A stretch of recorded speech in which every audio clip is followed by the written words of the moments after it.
আসসালামু আলাইকুম ওয়া রাহমাতুল্লাহি ওয়া বারাকাতুহু।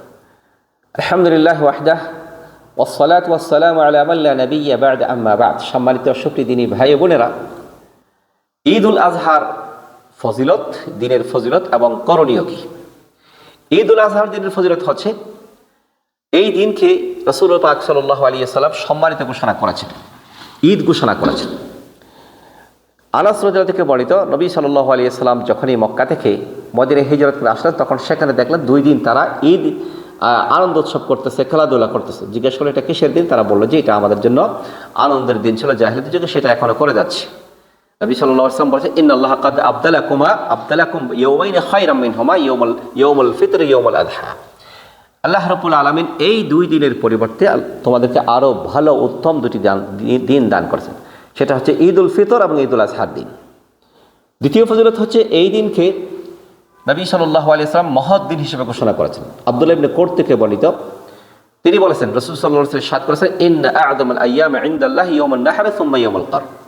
আল্লাহ তাআলার নিকট সবচেয়ে সম্মানিত দিন হচ্ছে, পবিত্র দিন হচ্ছে কোরবানির দিন, ঈদুল আজহার দিন, এরপরে 11 তারিখ। তৃতীয় ফজিলত হচ্ছে আল্লাহ রাব্বুল আলামিন এই দিনের শপথ করেছেন, কসম খেয়েছেন। আল্লাহ তাআলা যেই জিনিসের কসম খান, শপথ করে, তত সম্মানিত হবে অবশ্যই। সূরা ফজরের আল্লাহ পাক বলেন, ওয়াল ফজরি ওয়া লায়ালিন আশর ওয়াশ শাফিউল ওয়াতর। আল্লাহ রাব্বুল আলামিন কসম খাচ্ছেন ফজরের এবং 10টি দিনের, জিলহজ মাসের প্রথম 10 দিন। ওয়াশ শাফি, শাফিউন মানে জোড়, এবং বেজোড়ের কসম খেয়েছেন। শাফরন জোড় বলতে এখানে কোরবানির দিন বোঝানো, জিলহজ মাসের 10 তারিখকে বোঝানো হয়েছে, বেজোড় পড়তে বোঝানো হয়েছে জিলহজ মাসের 9 তারিখ আরাফাতের দিন। চতুর্থ ফজিলত হচ্ছে ইয়াউমুল হজ্জিল আকবর। এই দিনকে বলা হচ্ছে সবচেয়ে বড় হজের দিন। আল্লাহ রাব্বুল আলামিন পবিত্র কোরআনে ইরশাদ করেন, ওয়া আযানু মিনাল্লাহি ওয়া রাসূলিহি ইলান নাসি ইয়াউমুল হজ্জিল আকবরি আন্নাল্লাহা বারিয়্যুম মিনাল মুশরিকিন ওয়া রাসূলুহু। মহান আল্লাহ রাব্বুল আলামিনের পক্ষ থেকে ঘোষণা এবং রাসূলের পক্ষ থেকে ঘোষণা, ইয়াউমুল হজ্জিল হজ্জ আকবরের দিন আল্লাহ তাআলা মুশরিকদের থেকে দায়িত্বমুক্ত এবং রাসূলগণ। এই আয়াতের মধ্যে ইয়াউমুল হজ্জিল আকবর বলতে বোঝানো হয়েছে ঈদুল আজহার দিনকে বোঝানো হয়েছে। ওমর রাদিয়াল্লাহু থেকে বর্ণিত, রাসূল সাল্লাল্লাহু আলাইহি ওয়াসাল্লাম সাহাবাদেরকে জিজ্ঞেস করে, আই ইয়াউমিন হাদ, আজকের এই কোন দিন? বললেন ইয়াউমুন নাহর, আজকে হচ্ছে কোরবানির দিন। নবী সাল্লাল্লাহু ইয়াউমুল হজ্জিল আকবর, আজকে এই দিনটা হচ্ছে হজ্জ আকবরের দিন। আমাদের সমাজে একটা কথা প্রচলিত আছে যে আরাফাতের দিন যদি শুক্রবার হয় সেটা আকবরী হজ বলা হয় তাকে।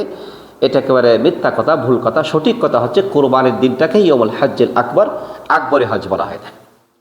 এ হলো ফজিলত। এই দিনে আমাদের করণীয় কি, আমাদের আদাব কি, আহকাম কি? 1 নম্বর করণীয় হচ্ছে আমরা তাকবীর বলবো। তাকবীর কি? আল্লাহু আকবার, আল্লাহু আকবার, লা ইলাহা ইল্লাল্লাহ, আল্লাহু আকবার, আল্লাহু আকবার, লিল্লাহিল হামদ। এটা শুরু হয় জিলহজ মাসের 9 তারিখ থেকে 13 তারিখ পর্যন্ত। তাইলে কোরবানির দিনও প্রতি ওয়াক্ত নামাজের পর পরে পড়বো, এবং নামাজের বাইরেও তাকবীরে মুতলাক হিসেবে বাজারে মার্কেটে সব সময় আমরা এটা তাকবীর বড় উচ্চস্বরে পড়বো, এটাই সুন্নাহ। দ্বিতীয় সুন্নাত হচ্ছে কোরবানি করা। যাদের সামর্থ্য আছে অনেকে সেটাকে ওয়াজিব বলেছেন। আল্লাহ রাব্বুল আলামিন বলেন, ফাসাল্লি লিরাব্বিকা ওয়ানহার, তোমরা কোরবানি করো এবং তোমরা সালাত আদায় করো এবং কোরবানি করো। সহিহ বুখারীতে আসছে যে নবী সাল্লাল্লাহু আলাইহি ওয়াসাল্লাম, মান যাবাহা ক্বাবলা ইউসাল্লি ফালিউদ মাকানাহু উখরা। কোন ব্যক্তি ঈদের নামাজের আগে যদি জন্তু জবাহ করে থাকে তাহলে সেই বাতিল হয়ে যাবে, আরেকটা করতে হবে।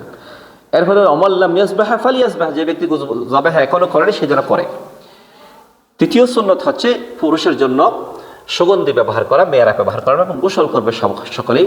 পরিষ্কার পরিচ্ছন্ন সুন্দর কাপড় পরা, সুন্দর আতর ব্যবহার করা, এটা সুন্নাহ।